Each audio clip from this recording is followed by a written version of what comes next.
Bonjour à tous, je m'appelle Valentin Pina. Je suis actuellement doctorant au sein de l'équipe Extra, qui fait partie de l'UMR 53 et de l'Université de Paris et qui se situe à l'hôpital Saint-Louis.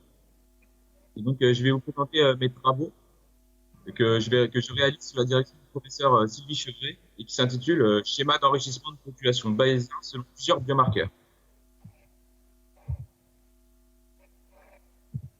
Alors, tout d'abord, on s'est placé dans le contexte des essais thérapeutiques, c'est-à-dire donc certains essais adaptatifs dits d'enrichissement de population, qui visent à sélectionner au fil des inclusions une sous-population d'intérêt de patients à forte probabilité de réponse. Et donc, vous présentez tout d'abord l'essai AI, qui a motivé mon travail. Et donc, c'est un essai thérapeutique dans l'insuffisance respiratoire aiguë de malades immunodéprimés admis en réanimation, qui cherchait à comparer donc une technique d'apport en oxygène à flux élevé versus la méthode standard. Et donc, on avait 776 malades randomisés, avec un total de 268 décès au bout de 28 jours. Cependant, l'essai était négatif, il n'y avait aucun effet sur la mortalité au bout de 28 jours. Et donc, la question qu'on s'est posée, c'est est-ce qu'il y avait des sous-groupes avec un effet du traitement? Donc, on a pour objectif de développer dans le cadre d'un essai randomisé évaluant un nouveau traitement, un schéma séquentiel adaptatif bayésien qui vise à identifier en cours d'essai des sous-groupes de sujets qui répondent le mieux ou le moins bien au traitement expérimental, ainsi que de modifier les critères d'inclusion pour recruter uniquement dans ces sous-groupes. Donc, concernant la méthodologie, on s'est placé dans un essai randomisé avec 2 bras parallèles en utilisant un critère de jugement binaire délétère, qui est ici la mortalité. Cet effet est mesuré par un risque relatif, qui est θ. Donc, dans notre population, on a voulu la partitionner en différents sous-groupes, où ici on s'est placé dans le cas de 2 sous-groupes, A et B. On s'est placé donc dans un cadre bayésien, c'est-à-dire qu'on a fait des calculs de probabilité a posteriori. Suite à tout ça, nous avons mis en place 2 mesures, avec tout d'abord la mesure d'influence, qui est l'effet du traitement dans chaque sous-groupe, et qui correspond donc à la probabilité que θk est inférieur à lambda sachant les données et supérieur à un seuil gamma, puis la mesure d'interaction traitement sous-groupe, qui est la probabilité du rapport de θa sur θb supérieur ou égal à eta, sachant que θa est supérieur ou égal à θb, et sachant les données, et tout ça supérieur à un seuil tau, où ici lambda et eta sont des seuils de pertinence clinique, tandis que gamma et tau sont des seuils d'information utiles à la prise de décision. Donc à la suite de ça, on a décidé donc de mettre en place une règle de décision que l'on va appliquer par la suite lors d'analyses intermédiaires.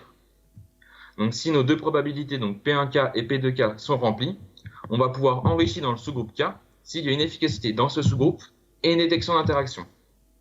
Au contraire, si une des 2 conditions n'est pas validée, on va continuer à recruter dans tous les sous-groupes.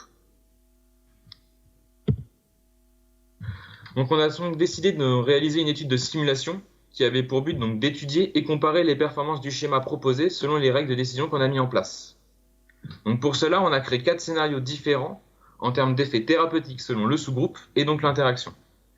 Puis on a créé un autre scénario complémentaire pour la recherche des différents paramètres de décision.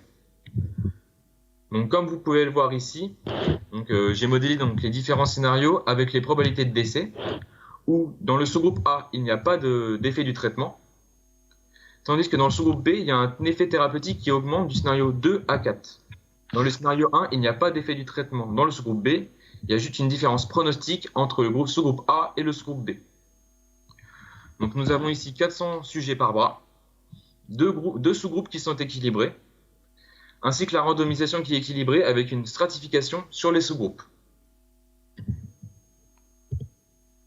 Ensuite, on a décidé donc de faire une étude sur les paramètres de décision, dans lequel on a simulé les différents seuils, donc gamma, tau et eta, pour minimiser le taux de faux positifs sous l'hypothèse nulle, à partir des scénarios 1 et scénario 1 bis, et de maximiser la puissance sous l'hypothèse alternative, avec le scénario 4. Donc concernant l'hypothèse nulle, c'est aucune différence d'effet du traitement entre les différents sous-groupes, alors que l'hypothèse alternative, c'est qu'il y a une différence du traitement entre les différents sous-groupes. Et pour cela, nous avons utilisé donc une méthode grid search pour obtenir les valeurs les plus optimales pour nos seuils. Enfin, on a décidé donc d'appliquer un modèle bayésien dans lequel on a pris comme loi a priori donc des lois bêta non informatives, donc 1-1, sur les probabilités de décès sur les sous-groupes, sachant les sous-groupes. Puis on a calculé donc par Monte Carlo par chaîne de Markov donc les lois a posteriori sur les risques relatifs, ainsi que les rapports θA sur θB pour les mesures d'interaction. Nous avons ensuite appliqué donc nos règles de décision lors de 3 analyses intermédiaires plus une analyse terminale, donc environ tous les 200 patients. Nous avons cherché à faire une comparaison avec le test de Galen-Simon, qui est un test d'interaction. Et pour cela, nous avons utilisé 10 000 répétitions indépendantes. À la suite de tout ça, nous avons cherché à étudier la sensibilité de notre schéma. Donc on a évalué l'impact de la prévalence du sous-groupe B, ainsi que de l'équilibre de la randomisation dans les sous-groupes. Maintenant, je vais vous parler des résultats. Donc tout d'abord, voici donc le taux de faux positifs. Donc c'est la proportion d'enrichissement dans le scénario 1. Donc le scénario 1, je vous le rappelle, c'est qu'il n'y a pas d'effet global ni d'interaction. Et donc on constate tout d'abord lorsque taux, donc taux c'est le seuil de décision d'interaction, est égal à 0,90, que eta, donc c'est le seuil de pertinence clinique pour l'interaction, est égal à 1, et que gamma, donc le seuil d'efficacité, est égal à 0,70, nous avons plus de 10% de faux positifs. Puis on constate qu'au fur et à mesure que eta et gamma augmentent, le nombre de faux positifs diminue pour atteindre moins de 5% à partir lorsque eta est supérieur à 1,30.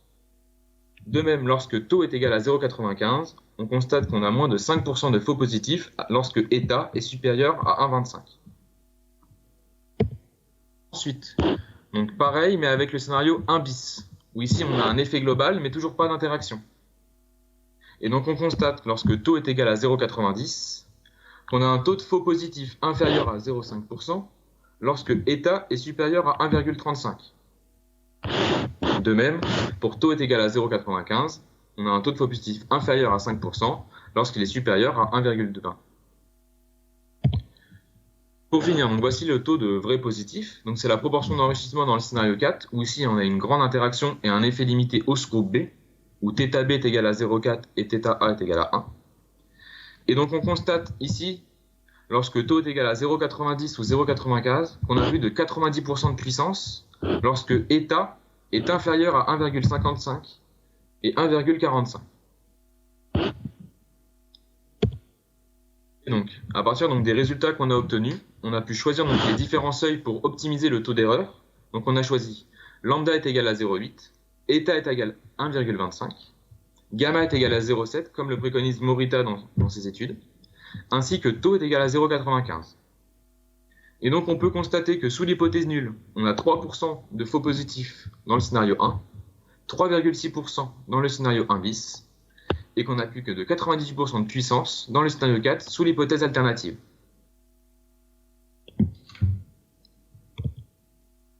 Donc à la suite de ça, à la suite de la recherche de nos différents seuils et de nos paramètres les plus optimaux, on a décidé donc de simuler nos différents scénarios, et donc voici les résultats à la fin de l'essai. Donc tout d'abord on constate dans le scénario 1 qu'on a plus de 97,4% de proportion de poursuite dans les deux sous-groupes, et environ 1% d'enrichissement dans le sous-groupe B et dans le sous-groupe A. Tandis que dans les scénarios 2, 3 et 4, on voit que la proportion de poursuite dans les deux sous-groupes diminue au fur et à mesure des scénarios, que la proportion d'enrichissement dans le sous-groupe B augmente pour atteindre 98% dans le scénario 4, et que la proportion dans le sous-groupe A diminue pour atteindre presque 0%. De même, au niveau du nombre moyen de patients dans chaque sous-groupe, dans le scénario 1, il est identique. Mais on constate que dans le scénario 2 à 4, que le nombre de proportions dans le sous-groupe B de patients au fil des inclusions augmente, tandis qu'il diminue dans le sous-groupe A. Ensuite, voici la proportion d'enrichissement et donc le nombre moyen dans chaque sous-groupe tout au long des différentes analyses intermédiaires et finales. Donc on constate les mêmes résultats que précédemment. Dans le scénario 1, on constate qu'on recrute principalement dans les deux sous-groupes et que le nombre moyen dans chaque patient ne change pas, il est identique. Mais dans les scénarios 2, 3 et 4, on constate que la proportion d'enrichissement dans le sous-groupe B augmente au fur et à mesure de chaque analyse intermédiaire et l'analyse finale. De même pour l'inclusion des patients dans le sous-groupe B, elle augmente, tandis que dans l'inclusion des patients dans le sous-groupe A, diminue. Enfin, on a voulu étudier l'impact du déséquilibre de la randomisation en faisant varier la balance de randomisation entre 0,1 et 0,9. Et on a constaté donc principalement lorsqu'il y a un effet assez important, donc dans les scénarios 3 et 4, que lorsque la randomisation est très déséquilibrée, lorsqu'elle est égale à 0,1 ou 0,9, la proportion d'enrichissement dans le sous-groupe B est beaucoup moins importante que si elle était équilibrée. Donc, ce qui nous laisse suggérer que nos résultats sont d'autant meilleurs que lorsque la randomisation est équilibrée et stratifiée sur le sous-groupe. Pour finir, je vais vous faire un petit retour sur l'exemple I, avec une recherche d'interaction sur l'âge. Comme vous pouvez le voir là-haut, on a partitionné notre population selon l'âge, avec des patients de plus de 65 ans et moins de 65 ans.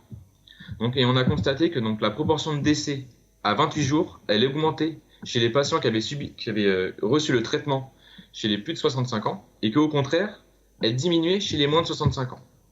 Donc on a généré 3 analyses intermédiaires et appliqué nos règles de décision. Cependant, on n'a pas pu mettre en évidence une interaction et une efficacité à partir de nos règles. Comme vous pouvez le voir ici avec la loi a posteriori du rapport des patients chez les plus de 65 ans sur les patients chez moins de 65 ans, lorsqu'on fixe un seuil à 1,25, on constate qu'on a 90% de valeur qui est supérieure à 1,25. Or, c'est inférieur à notre seuil taux qui est de 0,95. Donc la condition n'est pas validée. Pour finir, l'interaction peut être détectée et quantifiée. Les résultats sont d'autant meilleurs que la randomisation était stratifiée sur le sous-groupe. Cependant, notre étude a été restreinte avec un nombre de scénarios limité. On a seulement étudié une interaction quantitative avec aucun effet dans l'un des deux sous-groupes, uniquement 2 sous-populations, et enfin l'utilisation d'un critère de jugement binaire. Toutefois, notre approche apparaît prometteuse, car elle a certains avantages pour les patients, avec notamment le fait d'inclure ceux qui ont seulement une forte probabilité de réponse. Et enfin, nous avons la perspective sur laquelle je travaille actuellement, d'appliquer nos modèles à plus de 2 sous-groupes, de faire une extension aux critères censurés, et d'utiliser une version bayésienne du test de Piantatosi-Engel pour mesurer l'interaction. Merci beaucoup et je vous remercie de votre attention.